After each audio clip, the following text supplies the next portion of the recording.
Lima, 1990. Más de 10.000 personas caminan detrás de un ataúd.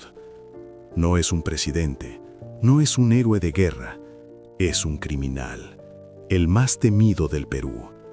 Su entierro paralizó la ciudad, los narcos dispararon al cielo, las mujeres lloraban como si hubieran perdido a un santo y la policía solo observaba. Antes de Caracol, antes de El Monstruo en el Perú, hubo un nombre que hacía temblar a Lima. Esta es la historia que nunca te contaron, la precuela del infierno que vivió Lima en los 90, porque todo imperio criminal tiene un padre. ¿Qué pasa cuando un país te olvida porque tu historia es demasiado incómoda? Pedro Mesías Guevara, pero nadie lo llamaba así. En las calles era Pedrito de los Barracones, y ese nombre bastaba para que la gente bajara la mirada. Nació en los años 40, en plena pobreza limeña. Los Barracones de San Cristóbal, un laberinto de callejones donde la ley nunca llegó, donde crecer significaba elegir, morirse de hambre o morirse peleando. Pedrito eligió pelear. Pero no fue un criminal cualquiera. Pedrito fue el arquitecto, el que diseñó el modelo que después copiarían todos, el que transformó pandillas de barrio en un ejército criminal. Y lo más perturbador, la gente lo amaba. En los años 70, Lima era un polvorín. Pobreza extrema, migración del campo a la ciudad, el Estado ausente. Los barrios populares eran tierra de nadie. Y ahí, en ese vacío, Pedrito vio una oportunidad.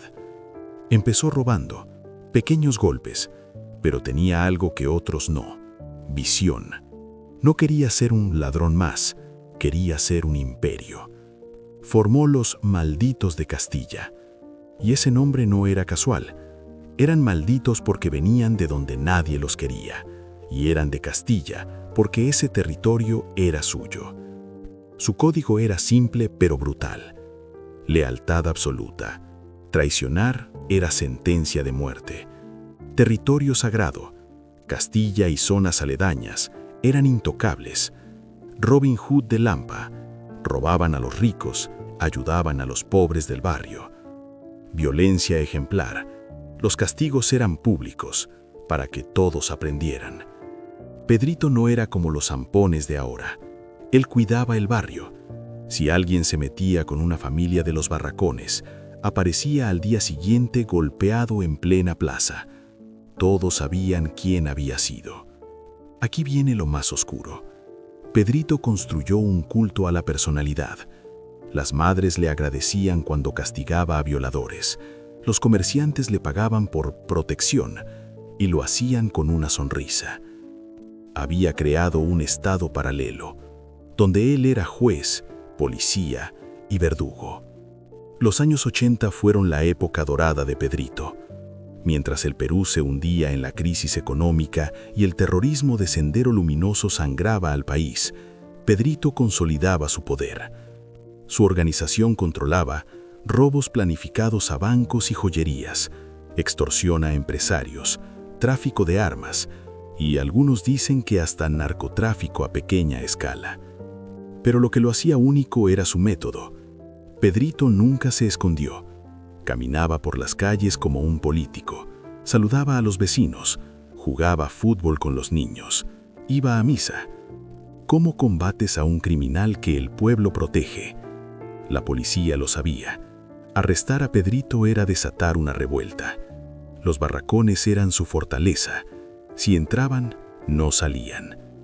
Una vez la policía quiso atraparlo en su casa. A los 5 minutos había 500 personas rodeando la cuadra. Mujeres, niños, ancianos, todos gritando que lo dejen en paz. Los policías se fueron. No tuvieron otra opción. Pero todo imperio tiene enemigos. Bandas rivales empezaron a surgir. Querían lo que Pedrito tenía: poder, respeto, territorio. Y Pedrito respondió de la única forma que conocía: con sangre. Las guerras de pandillas de los 80 en Lima fueron brutales. Muertos en las calles, venganzas que duraban años, familias enteras destruidas. Y en el centro de todo, Pedrito de los Barracones, defendiendo su reino. 1990. Pedrito tenía casi 50 años. Había sobrevivido a décadas de violencia, pero su cuerpo ya no era el mismo. Los detalles exactos de su muerte son confusos. Algunos dicen que fue enfermedad, otros que fue un ajuste de cuentas disfrazado. Lo que sí sabemos es lo que pasó después. Su entierro fue algo que Lima nunca había visto. 10.000 personas en las calles. No es exageración. Los periódicos de la época lo confirmaron. El cortejo funeral parecía el de un presidente. Flores por todos lados. Mujeres llorando desconsoladas. Hombres con lágrimas en los ojos. Y cuando bajaron el ataúd, los sicarios dispararon al cielo. Cientos de tiros, un saludo militar para el padrino. Nunca vi algo así. Mi abuela, que era una señora decente, lloraba como si se hubiera muerto su propio hijo. Le pregunté por qué. Me dijo, Pedrito nos cuidaba, ahora nadie nos va a cuidar. ¿Lo entienden? No lloraban por un criminal, lloraban por su protector. Ahí está el verdadero terror de la historia de Pedrito. Demostró que cuando el Estado abandona a su gente, alguien más toma su lugar. Y ese alguien no siempre tiene buenas intenciones. Pedrito murió en 1990. ¿Saben qué más pasó en los 90 en el Perú? Sendero Luminoso en su momento más violento. Narcotráfico explotando en Lima. Los malditos de la Victoria, herederos directos de Pedrito. Gringallo y otros capos que copiaron su modelo. La corrupción del gobierno de Fujimoto con Montesinos. Pedrito no inventó el crimen en el Perú, pero sí inventó el método. Demostró que se podía controlar un territorio entero, hacer que la población te proteja, desafiar al Estado sin esconderse, convertir el crimen en una empresa con estructura. Y todos los que vinieron después aprendieron de él. Cuando ves a Caracol en la serie, con su imperio en el Agustino, con la gente protegiéndolo, estás viendo a Pedrito 2.0. Cuando ves narcos que construyen canchas deportivas y regalan pavos en Navidad, estás viendo el manual de Pedrito. La verdad incómoda es esta. Pedrito no fue una anomalía, fue el prototipo.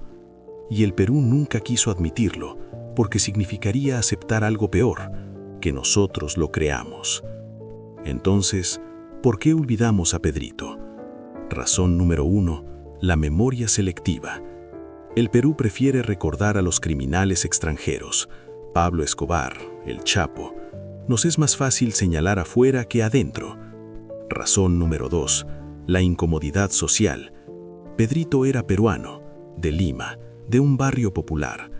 Reconocer su poder es reconocer nuestro fracaso como sociedad. Razón número 3, la romantización es peligrosa.